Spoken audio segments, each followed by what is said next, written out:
Welcome back. Today we've got a quick and easy copycat recipe of P.F. Chang's lettuce wraps. We're going to start by slicing up some green onions. I went with 2 bunches, but they're pretty subtle, so you could use 3 or 4 if you'd like.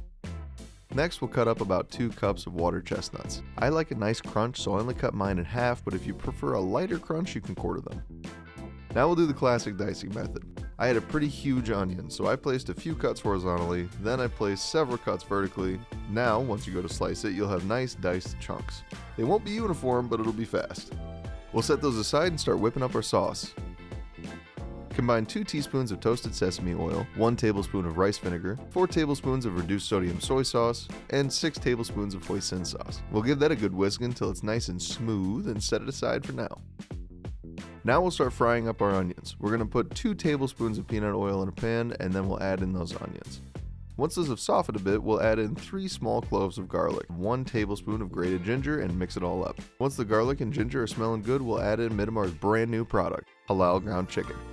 Mix that up and let the chicken get infused with some of those flavors. Then we'll break it up with our spatula and mix it up again. Once our chicken is mostly cooked, we'll add in our sauce and let that cook for a bit.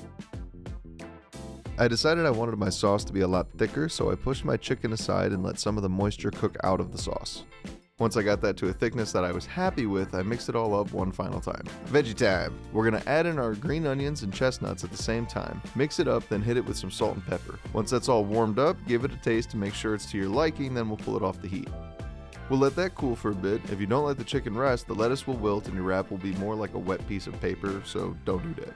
And that's it! Serve it up with your favorite sweet and sour sauce and some chicken spring rolls available at the link in the description below, and we'll see you next week with another delicious halal recipe.